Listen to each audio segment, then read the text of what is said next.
Welcome to ಪೌಷ್ಟಿಕ food channel. ಇಂದಿನ ವಿಡಿಯೋನಲ್ಲಿ ವೆಜ್ ಫ್ರೈಡ್ ರೈಸ್ ಮಾಡೋದು ಹೇಗೆ ಅಂತ ನೋಡೋಣ. ಅದು ಕೂಡ ಯಾವುದೇ ರೀತಿಯ ಸಾಸ್ಗಳನ್ನು ಬಳಸ್ತೀರಾ, ಮನೆಯಲ್ಲೇ ಇರುವಂಥ ಕೆಲವೇ ಪದಾರ್ಥಗಳನ್ನ ಬಳಸ್ಕೊಂಡು ಸುಲಭವಾಗಿ ಟೇಸ್ಟಿಯಾಗಿ ಫ್ರೈಡ್ ರೈಸ್ ಮಾಡ್ಬೋದು. ಬೆಳಗಿನ ತಿಂಡಿಗೆ ಮತ್ತು ಮಕ್ಕಳು ಲಂಚ್ ಬಾಕ್ಸ್ಗೆಲ್ಲ ಸುಲಭವಾಗಿ ಮಾಡಿಕೊಡ್ಬೋದು. ಹಾಗೆಯೇ ನೀವೇನಾದರೂ ಮೊದಲನೇ ಸರಿ ಈ ಚಾನಲ್ನ ನೋಡ್ತಾ ಇದ್ದರೆ ಈ ಚಾನಲ್ನ ಇನ್ನೂ ಸಬ್ಸ್ಕ್ರೈಬ್ ಮಾಡ್ಕೊಂಡಿಲ್ಲ ಅಂದರೆ ದಯವಿಟ್ಟು ಸಬ್ಸ್ಕ್ರೈಬ್ ಮಾಡ್ಕೊಳ್ಳಿ. ಪಕ್ಕದಲ್ಲೇ ಇರೋವಂಥ ಬೆಲ್ ಐಕಾನ್ನ ಕ್ಲಿಕ್ ಮಾಡಿ. ಈ ಚಾನಲ್ನಲ್ಲಿ ಯಾವುದೇ ವೀಡಿಯೋಸ್ ಅಪ್ಲೋಡ್ ಆದರೆ ನಿಮಗೆ ನೋಟಿಫಿಕೇಷನ್ಸ್ ಬರುತ್ತೆ. ಫ್ರೈಡ್ ರೈಸ್ ಮಾಡೋದಕ್ಕೆ ಮೊದಲು ಅನ್ನ ಮಾಡಿ ಇಟ್ಕೋಬೇಕು.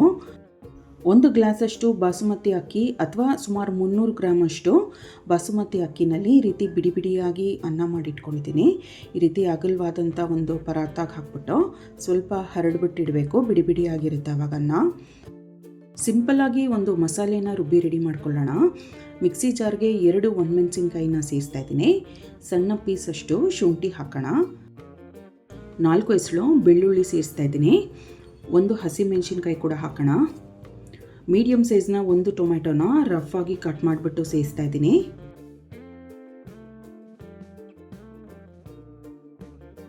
ಇದನ್ನು ಫೈನ್ ಪೇಸ್ಟ್ ಮಾಡ್ಕೊಳ್ಳೋಣ.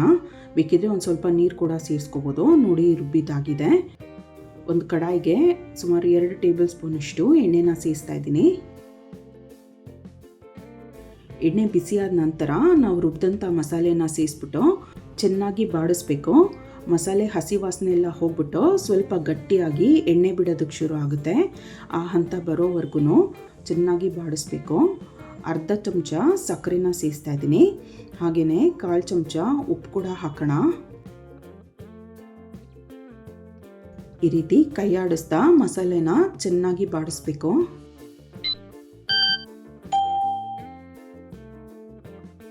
ನೋಡಿ ಸುಮಾರು ಹೊತ್ತು ಬಾಡಿಸಿದ ನಂತರ ಈ ರೀತಿ ಸ್ವಲ್ಪ ಗಟ್ಟಿಯಾಗಿದೆ.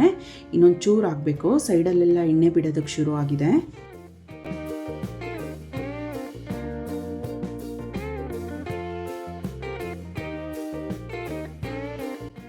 ನೋಡಿ ಇದು ಆಲ್ಮೋಸ್ಟ್ ಆಗಿದೆ.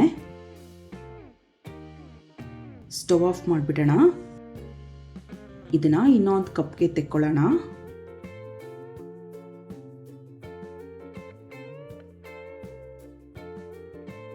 ಮತ್ತೊಂದು ಕಡಾಯಿಗೆ 2 ರಿಂದ 3 ಸಣ್ಣ ಸೌಟಷ್ಟು ಎಣ್ಣೆನ ಸೇರಿಸಬೇಕು.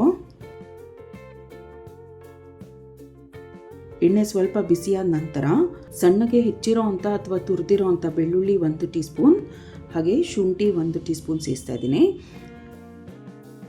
ಸಣ್ಣಗೆ ಹೆಚ್ಚಿರೋ ಅಂಥ ಹಸಿಮೆಣಸಿನ್ಕಾಯಿ ಸೇರಿಸೋಣ 1 ಟೀ ಸ್ಪೂನ್ ಅಷ್ಟು.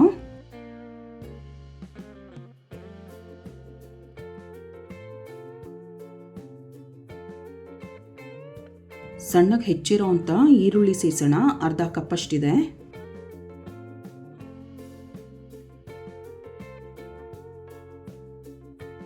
ಈರುಳ್ಳಿ ಬಾಡಿಸಿದ ನಂತರ ಸ್ವಲ್ಪ ಸಣ್ಣಕ್ಕೆ ಉದ್ದವಾಗಿ ಹೆಚ್ಚಿರೋ ಅಂಥ ಕ್ಯಾಪ್ಸಿಕಮ್ ಸೇರಿಸ್ತಾ ಇದ್ದೀನಿ. ಇದು ಕೂಡ ಅರ್ಧ ಕಪ್ಪಷ್ಟಿದೆ. ಸ್ವಲ್ಪ ಉದ್ದಕ್ಕೆ ಹೆಚ್ಚಿರೋ ಅಂಥ ಎಲೆಕೋಸನ್ನು ಸೇರಿಸ್ತಾ ಇದ್ದೀನಿ. 1 ಕಪ್ಪಷ್ಟಿದೆ.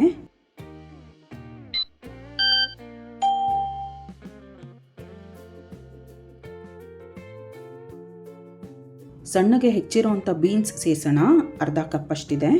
ಜೊತೆಗೆ ಅರ್ಧ ಕಪ್ಪಷ್ಟು ಸಣ್ಣಗೆ ಹೆಚ್ಚಿರೋ ಅಂಥ ಕ್ಯಾರೆಟ್ ಕೂಡ ಸೇರಿಸ್ತಾ ಇದ್ದೀನಿ.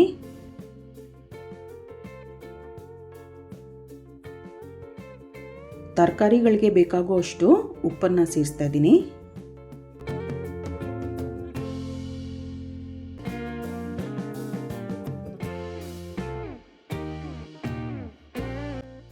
ನೋಡಿ ತರಕಾರಿಗಳೆಲ್ಲ ಚೆನ್ನಾಗಿ ಬಾಡಿಸಿದ್ದಾಗಿದೆ. ಇದನ್ನು ತುಂಬ ಸಾಫ್ಟಾಗಿ ಬೇಯಿಸ್ಕೋಬಾರ್ದು, ಸ್ವಲ್ಪ ಕ್ರಂಚಿಯಾಗಿರಬೇಕು. ತರಕಾರಿಗಳು ಇಷ್ಟು ಫ್ರೈ ಮಾಡಿದ್ರೆ ಸಾಕು. ಈ ಹಂತದಲ್ಲಿ ಅನ್ನನ ಸೇರಿಸೋಣ.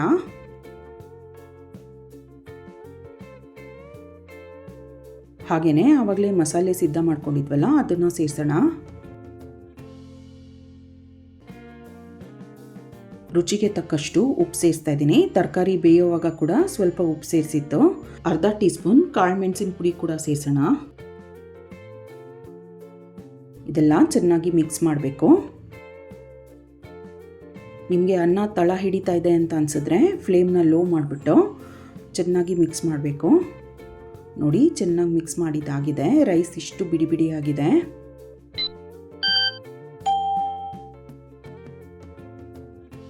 ಇದಿವಾಗ ಸ್ಟವ್ ಆಫ್ ಮಾಡಿಬಿಡೋಣ. ಕಡೆಯದಾಗಿ 1 ಟೀ ಸ್ಪೂನಷ್ಟು ನಿಂಬೆ ರಸ ಸೇರಿಸ್ತಾ ಇದ್ದೀನಿ. ಇದು ಆಪ್ಷನಲ್ಲು, ಬೇಡ ಅಂತ ಹೇಳಿದ್ರೆ ನೀವು ಸ್ಕಿಪ್ ಮಾಡ್ಬೋದು. ನಿಂಬೆ ರಸ ಸೇರಿಸಿದ ನಂತರ ಚೆನ್ನಾಗಿ ಮಿಕ್ಸ್ ಮಾಡೋಣ.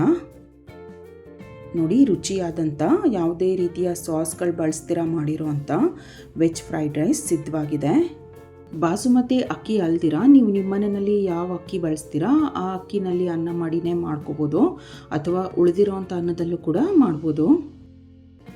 ಈ ಟೇಸ್ಟಿ ರೆಸಿಪಿನ ನೀವು ಕೂಡ ಟ್ರೈ ಮಾಡಿ ನೋಡಿ. ತಪ್ಪದೇ ಈ ಚಾನಲ್ನ ಸಬ್ಸ್ಕ್ರೈಬ್ ಮಾಡ್ಕೊಳ್ಳಿ. ಈ ವಿಡಿಯೋನ ಲೈಕ್ ಮಾಡಿ, ಶೇರ್ ಮಾಡಿ. Thank you.